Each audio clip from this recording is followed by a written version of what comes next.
Bonjour, bienvenue à l'enregistrement du culte pour ce dimanche septuagésime. Le texte pour notre sermon aujourd'hui sera la lecture de l'Évangile où Jésus, dans le sermon sur la montagne, parle du fait qu'il est venu non pas pour abolir la loi, mais pour l'accomplir.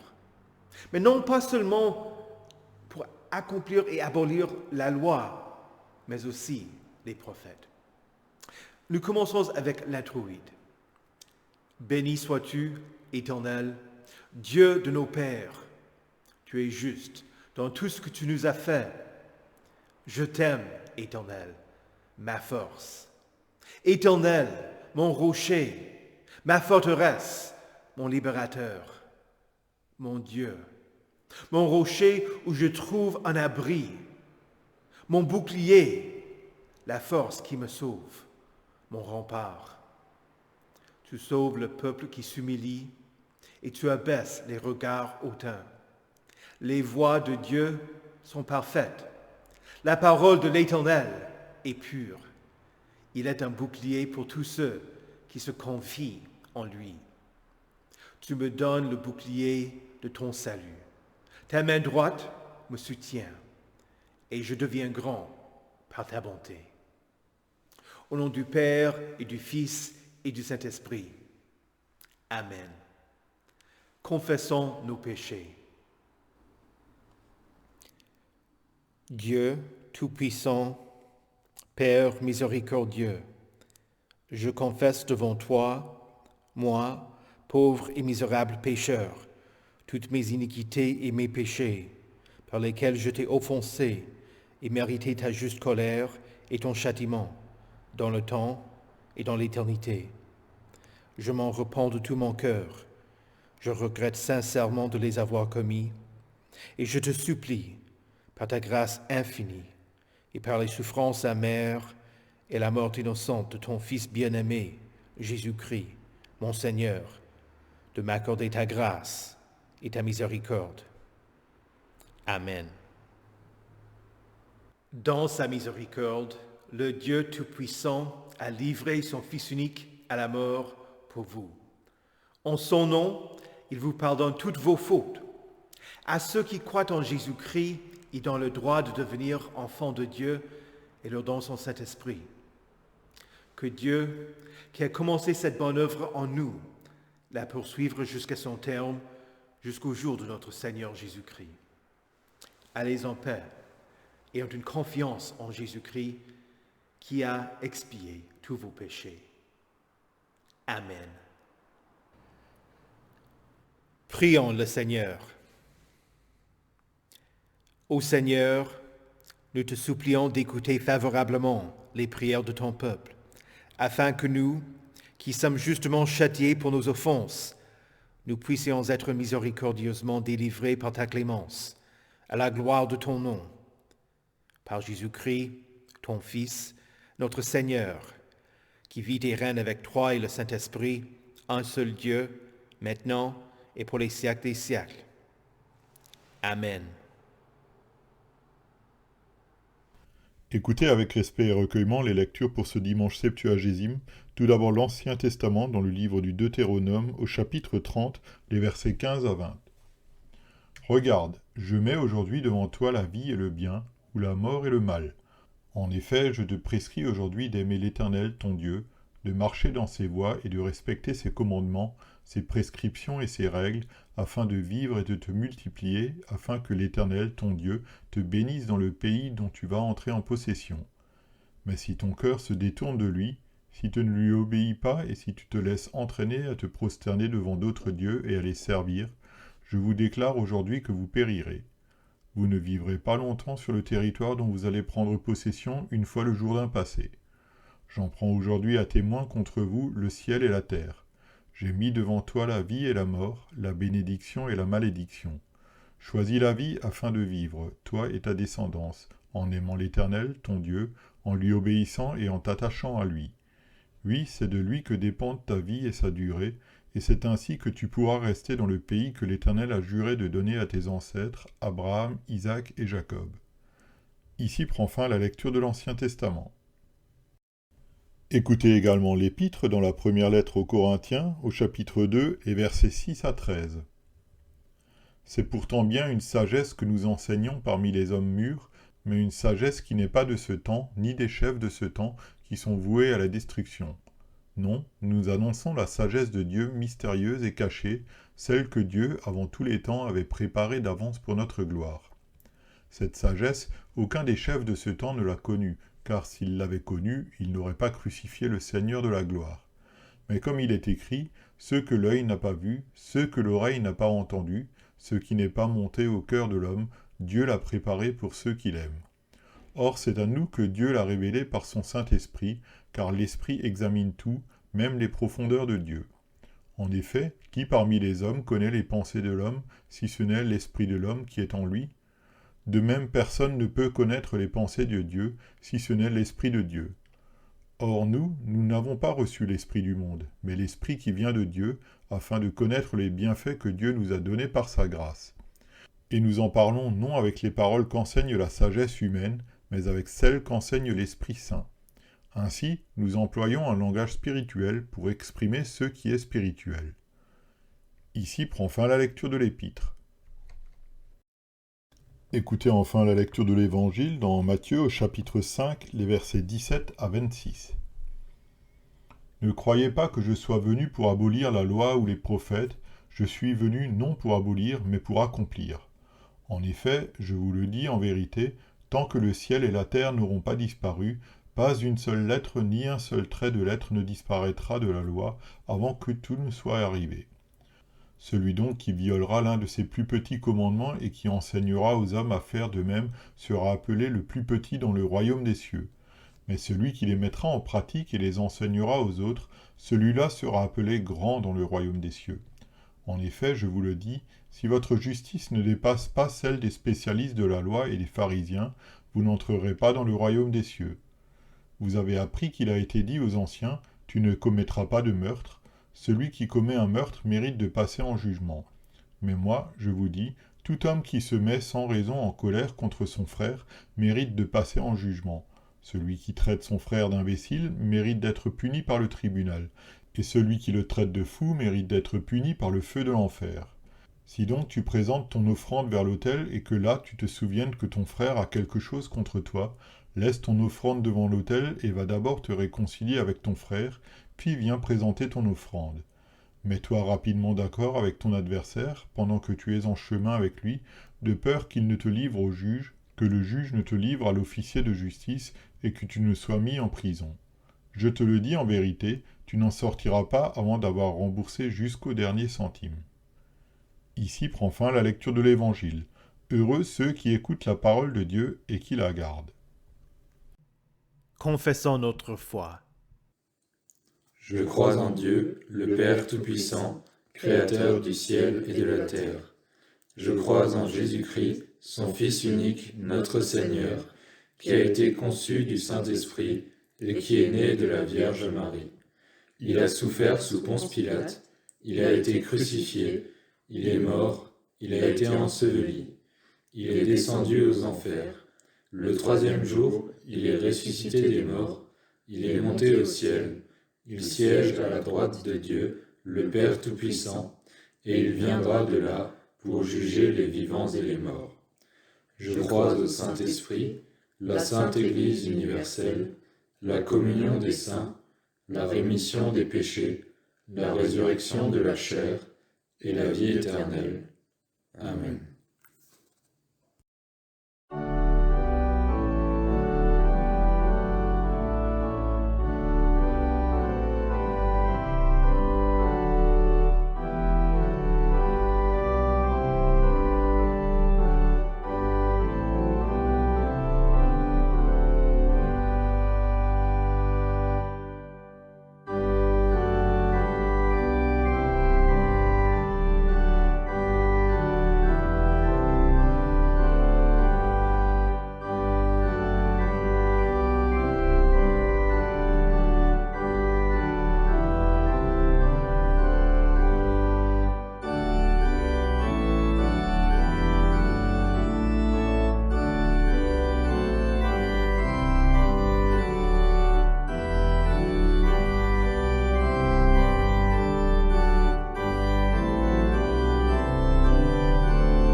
Prions le Seigneur. Seigneur Jésus, tu n'es pas comme les scribes d'autrefois. Tu enseignes avec autorité, car tout pouvoir t'a été donné dans le ciel et sur la terre. Nous te demandons d'ouvrir nos oreilles pour que nous entendions et croyions ta parole. Et envoie-nous ton Esprit Saint, afin que nous mettions en pratique ce que tu exiges. Amen. Que la grâce du Seigneur Jésus-Christ, l'amour de Dieu et la communion du Saint-Esprit soient avec vous tous. Amen. Notre Seigneur nous avertit dans le texte de l'Évangile. Ne croyez pas que je sois venu pour abolir la loi ou les prophètes. Je suis venu non pour abolir, mais pour accomplir. Par ce verset, Jésus dit qu'il ne va pas faire disparaître les exigences de la loi.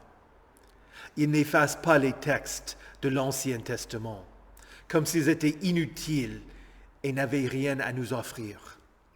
Non, cela est une fausse croyance, une erreur. Jésus ne prend pas une gomme pour effacer ce que disent les Saintes Écritures de l'Ancien Testament. Ce n'est pas à nous de faire comme l'a fait Thomas Jefferson, ancien président des États-Unis, quand il a publié sa propre version du Nouveau Testament, dans laquelle il a supprimé le surnaturel et les enseignements qu'il n'appréciait pas. Jésus est venu pour les accomplir. Jésus, sans péché, a obéi aux exigences de la loi dont il est la source. C'est l'Éternel qui a donné les commandements à Moïse pour que le peuple vive selon sa volonté. Jésus met en pratique ce qu'il a demandé aux Israélites, ce à quoi il s'attend de votre part, ce qu'il exige de moi. La loi qui nous condamne, Jésus s'y soumet. Et d'après ce que nous lisons dans le reste du Sermon sur la montagne, ce n'est pas seulement que Jésus fasse cela parce que cela lui serait imposé, mais c'est son vrai désir. Vous et moi, nous avons une nature qui se rebelle, qui s'oppose à la loi de Dieu, qui cherche à se justifier. Jésus, par sa nature, est juste par lui-même. Son désir, c'est de faire la volonté de son Père.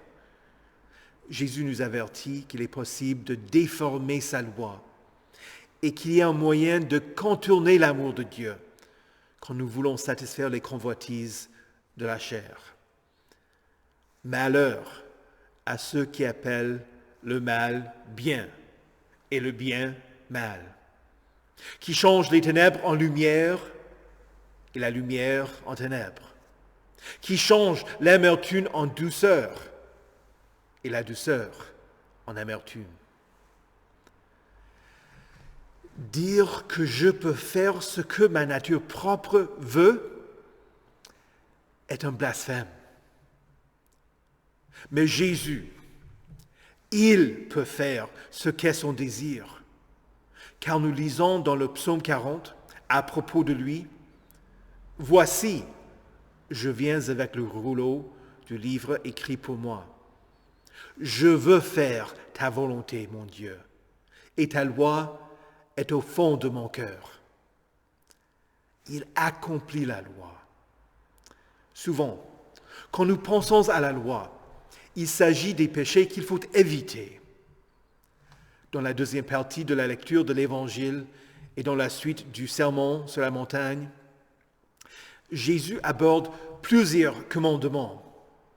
Tu ne commettras pas d'adultère. Tu ne commettras pas de meurtre. Tu ne porteras pas de faux témoignages. Mais ce n'est pas seulement que Jésus évite de faire le mal. Il fait le bien. Il est pur et chaste. Il fait tout pour donner la vie. Il ressuscite les morts.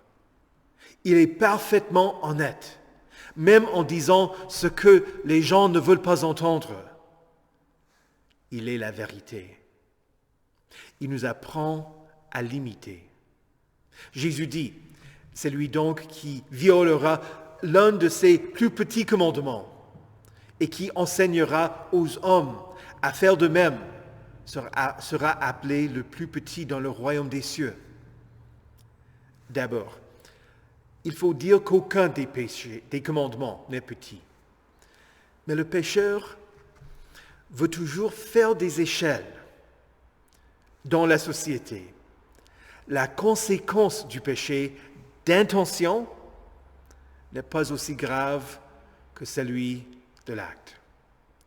Être jaloux des biens des autres ne porte pas autant à conséquence qu'abandonner son enfant. Mais nous utilisons cette façon de penser pour nous justifier. Ah, au moins je ne suis pas comme celui-là. L'une des confessions de péché dans notre recueil dit « Dieu Tout-Puissant, Père miséricordieux, je confesse devant toi, moi pauvre et misérable pécheur, toutes mes iniquités et mes péchés, par lesquels je t'ai enfoncé et mérité ta juste colère et ton châtiment dans le temps et dans l'éternité. » Oui, parfois, il y a des conséquences que nous subissons dans cette vie. Et nous méritons pire, une éternité de punition. Cette réalité devrait nous pousser à faire appel à Dieu. Seigneur, aie pitié. Et il a eu pitié de nous. Écoutez attentivement ce qu'il a dit. Ne croyez pas que je sois venu pour abolir la loi ou les prophètes. Je suis venu non pour abolir, mais pour accomplir. Ce n'est pas seulement la loi que Jésus est venu accomplir. Il est venu pour accomplir la loi et les prophètes. Cela veut dire tous les écrits de l'Ancien Testament, y compris les promesses qu'on y trouve. La promesse qu'à travers lui, toutes les nations allaient être bénies. La promesse d'un salut que Dieu seul allait accomplir en vivant une vie parfaitement sainte. La promesse qu'il allait souffrir à notre place sur la croix. La promesse qu'il vous a faite lors de votre baptême. Autant que nous méritons tous de subir les conséquences du péché, Jésus a été condamné comme s'il était le coupable. Et à travers son sacrifice, il vous purifie de vos péchés. Quand vous priez, « Seigneur, aie pitié », la réponse est « Oui, j'ai eu pitié de toi, j'ai pitié de toi, et il en sera toujours ainsi. Tu es pardonné. » Ainsi, Jésus met fin aux accusations de la loi. Il offre le salut comme un don gratuit. Mais l'accomplissement de la loi ne l'abolit pas. Jésus est aussi un exemple. Il nous montre ce que c'est que d'être un chrétien. Jésus est le plus grand dans le royaume des cieux parce qu'il nous enseigne à faire le bien. Il met la loi en pratique et il apprend aux autres à faire de même. Il dit, « Si votre justice ne dépasse pas celle des spécialistes de la loi et des pharisiens, vous n'entrerez pas dans le royaume des cieux. » Les scribes et les pharisiens étaient perçus comme étant la crème de la crème, les meilleurs, les plus honnêtes, les plus justes dans toute la société, en disant qu'il fallait dépasser ceux qui étaient au sommet de la religiosité.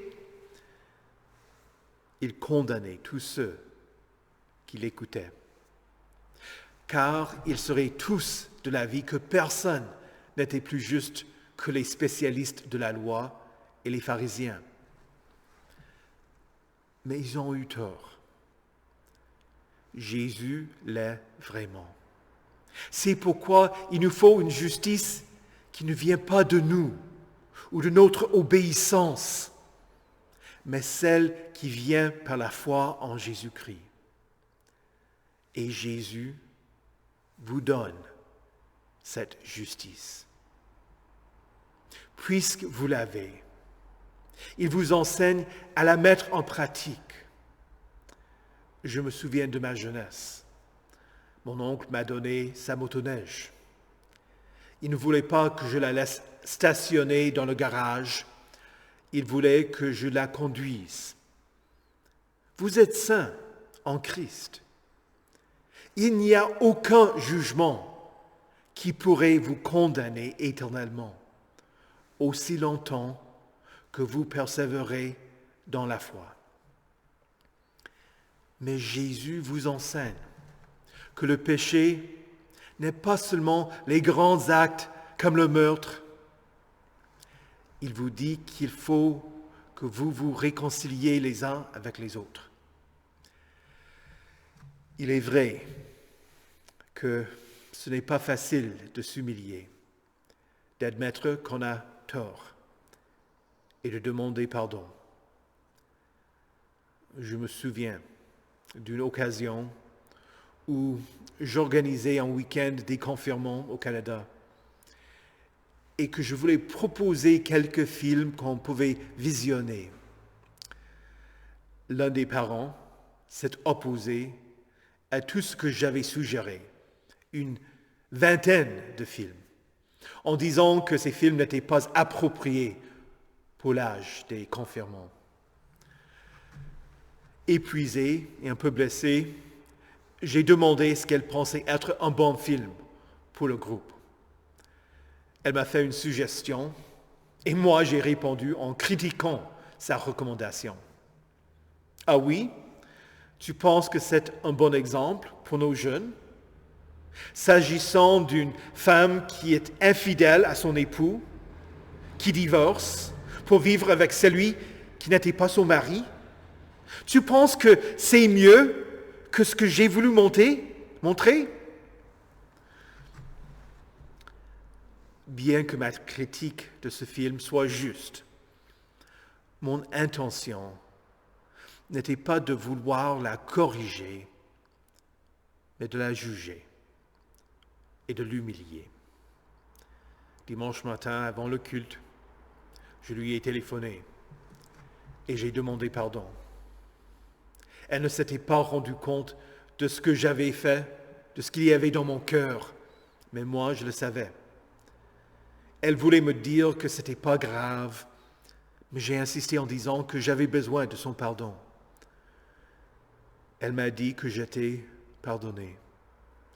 Et quelques jours plus tard, en toute humilité, je me suis approché d'elle pour chercher avec elle des films que nous pensions être appropriés.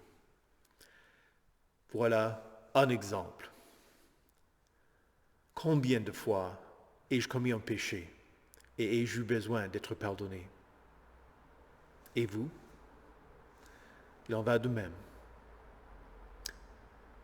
Quand les paroisses ont des assemblées généraux après le culte, il y a l'opportunité de s'exprimer, mais il y a toujours des idées que l'on rejette. Si vous vous rendez compte qu'il y a un conflit entre vous et un frère, vous et une sœur, si vous avez quelque chose contre une autre personne, allez, réconciliez-vous avec elle. Quand on regarde vers la croix, il y a deux poutres, l'horizontale et le vertical. Vous êtes déjà en paix dans la relation verticale entre vous et Dieu. Jésus vous a réconcilié avec Dieu et dit « Soyez réconciliés avec Dieu ». Si vous vous rendez compte qu'il y a de l'animosité entre vous et un frère ou une sœur, s'il y a un problème dans la relation horizontale, approchez-vous de la personne et rétablissez la paix avec elle. Supportez-vous les uns les autres et, si l'un de vous a une raison de se plaindre d'un autre, pardonnez-vous réciproquement. Tout comme Christ vous a pardonné, pardonnez-vous aussi. Jésus n'est pas un exemple pour vous accuser davantage encore de vos péchés, mais pour que vous grandissiez en lui et viviez chaque jour dans son pardon. Jésus a accompli la loi pour vous. Jésus est venu vous sauver en accomplissant ce que disent tous les prophètes. Au nom de Jésus, Amen. Que la paix de Dieu, qui surpasse toute intelligence, garde vos cœurs et vos esprits en Jésus-Christ pour la vie éternelle. Amen. Prions le Seigneur. Après chaque demande, vous pouvez répondre en disant « Seigneur, aie pitié ». Pour les malades, pour ceux qui récupèrent, pour ceux qui s'approchent tout près de la fin de leur vie terrestre et pour ceux qui sont dans le deuil, prions le Seigneur. Seigneur, aie pitié. Pour ceux qui sont menacés et harcelés par le diable, pour ceux que l'adversaire tente et accuse, afin que Jésus les libère du pouvoir du péché et du malin, prions le Seigneur. Seigneur, aie pitié. Pour les pauvres, pour ceux qui ont faim, pour les gens sans domicile fixe, et pour les réfugiés, afin que le peuple de Dieu réponde à leur situation avec compassion et soit généreux pour les aider à disposer du nécessaire, ainsi que pour ceux qui cherchent un emploi pour qu'ils puissent s'occuper de leurs propres besoins et de ceux de leur famille. Prions le Seigneur. Seigneur, aie pitié. Pour les chrétiens persécutés, que les hommes détestent, chassent, insultent et rejettent, parce qu'ils sont inébranlables, prions le Seigneur. Seigneur, aie pitié. Pour les chefs des nations, afin qu'ils soient à l'écoute pour servir au mieux le peuple avec fidélité, ainsi que les citoyens, pour qu'ils se soumettent aux élus et soient reconnaissants pour ceux qui exercent l'autorité. En particulier, nous prions pour la situation dangereuse en Haïti depuis la chute de son gouvernement. Prions le Seigneur. Seigneur, aie pitié. Pour l'Assemblée générale des paroisses de notre synode, pour que les décisions qui seront prises pour le vicaire Stillman et sa famille qui viendront servir dans notre synode, prions le Seigneur. Seigneur, aie pitié. Pour les conflits qui existent dans ce monde, y compris la situation en Ukraine, pour laquelle on ne prévoit aucune solution prochaine, prions le Seigneur. Seigneur, aie pitié. Seigneur Jésus, conduis-nous à ton royaume et enseigne-nous à prier. Notre Père, qui es aux cieux, que ton nom soit sanctifié, que ton règne vienne, que ta volonté soit faite sur la terre comme au ciel. Donne-nous aujourd'hui notre pain de ce jour. Pardonne-nous nos offenses, comme nous pardonnons aussi à ceux qui nous ont offensés.